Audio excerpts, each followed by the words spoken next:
ಒಂದು ಕಾಲದಲ್ಲಿ ದಟ್ಟವಾದ ಕಾಡಿನ ಅಂಚಿನಲ್ಲಿ ಇರುವ ಸಣ್ಣ ಹಳ್ಳಿಯೊಂದರಲ್ಲಿ ರವಿ ಎಂಬ ಬಡ ಮತ್ತು ಶ್ರಮಿಕ ಮರ ಕತ್ತರಿಸುವವನು ವಾಸಿಸುತ್ತಿದ್ದ.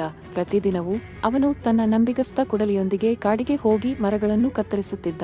ಹಳ್ಳಿಯ ಮಾರುಕಟ್ಟೆಯಲ್ಲಿ ಅವುಗಳನ್ನು ಮಾರುತ್ತಾ ತನ್ನ ಕುಟುಂಬಕ್ಕೆ ಆಹಾರ ಮತ್ತು ಅಗತ್ಯ ವಸ್ತುಗಳನ್ನು ಖರೀದಿಸಲು ಹಣ ಸಂಪಾದಿಸುತ್ತಿದ್ದ.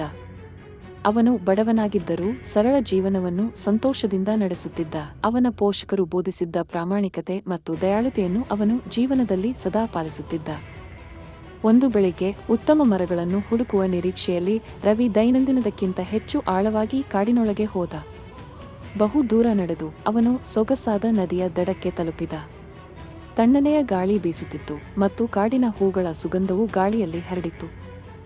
ನದಿ ದಡದ ಬಳಿ ಒಂದು ಬೃಹತ್ ಮರ ಕಂಡಿತು. ರವಿ ತನ್ನ ಕೆಲಸದ ವಸ್ತುಗಳನ್ನು ಬದಿಗೆ ಇಟ್ಟು ಕತ್ತರಿಸಲು ಸಿದ್ಧರಾದ. ಅವನು ಗಟ್ಟಿಯಾಗಿ ತನ್ನ ಕುಡಲಿಯನ್ನು ಚಾಚಿದಾಗ ಏಕಾಏಕಿ ಒಂದು ಬಲವಾದ ಗಾಳಿ ಬೀಸಿತು. ಅವನ ಕೈಯಿಂದ ಕುಡಲಿ ಜಾರಿ ಹೋಗಿ ನೇರ ನದಿಯೊಳಗೆ ಬಿದ್ದಿತು. ಅವನು ನದಿಯೊಳಗೆ ನೋಡಿದ, ಆದರೆ ನೀರು ತುಂಬಾ ಆಳವಾಗಿತ್ತು. ಕೊಡಲಿಯು ಮುಳುಗಿ ಹೋಗಿತ್ತು. ಕೊಡಲಿಯಿಲ್ಲದೆ ಅವನು ತನ್ನ ಕೆಲಸವನ್ನು ಮುಂದುವರಿಸಲು ಸಾಧ್ಯವಿರಲಿಲ್ಲ. ದುಃಖದಿಂದ ಅವನು ನೆಲಕ್ಕೆ ಕುಳಿತುಕೊಂಡು ಅತ್ತನು. ಅದೇ ಸಮಯದಲ್ಲಿ ನದಿಯ ಮೇಲ್ಮೈ ಹೊಳಪು ಹೊಳೆಯಿತು ಮತ್ತು ಸುಂದರವಾದ ಜಲದೇವತೆ ಒಬ್ಬಳು ಪ್ರತ್ಯಕ್ಷಳಾದಳು. ನೀರಿನಂತೆ ತಳೆದ ಉಡುಪು ಧರಿಸಿದ್ದಳು. ಅವಳ ಮುಖದಲ್ಲಿ ಒಂದು ಸೌಮ್ಯ ನಗು ಮಿಂಚಿತು. ಏಕೆ ಅಳುತ್ತಿದ್ದೀಯಾ ಮಾನವವೆಂದು ವಿನಮ್ರವಾಗಿ ಕೇಳಿದಳು.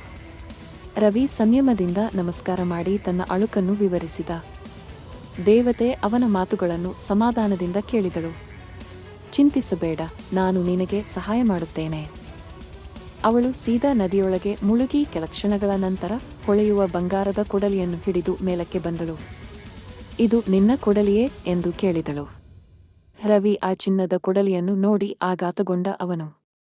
ಇಲ್ಲ, ಇದು ನನ್ನದು ಅಲ್ಲ ಅಂದನು ಅವನು. ನನ್ನ ಕೊಡಲಿ ಹಳೆಯದು ಮತ್ತು ಸರಳವಾಗಿತ್ತು. ಇದು ಬಹಳ ಮೌಲ್ಯವಾದದ್ದು.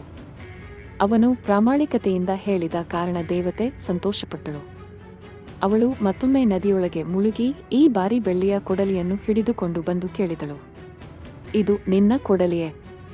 ಇಲ್ಲ, ಅದು ಕೂಡ ನನ್ನದು ಅಲ್ಲ ಅಂದನು ರವಿ. ನನ್ನ ಕೊಡಲಿ ಬೆಳ್ಳಿಯಿಂದ ಮಾಡಲ್ಪಟ್ಟದ್ದಲ್ಲ.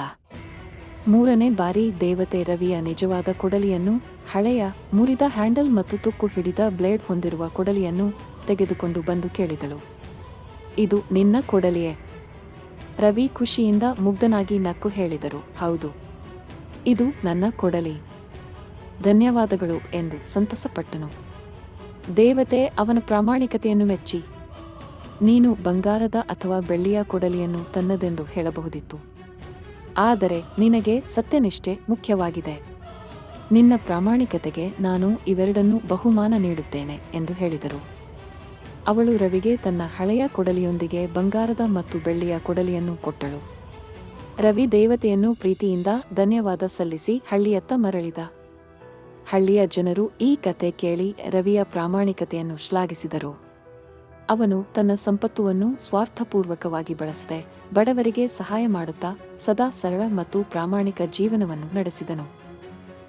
ನಮ್ಮ ವಿಡಿಯೋ ನಿಮಗೆ ಇಷ್ಟವಾದಲ್ಲಿ ದಯವಿಟ್ಟು ಶೇರ್ ಮಾಡಿ, ಸಬ್ಸ್ಕ್ರೈಬ್ ಮಾಡಿ, ಬೆಲ್ ಬಾರಿಸಿ. ಧನ್ಯವಾದ. ಶುಭವಾಗಲಿ.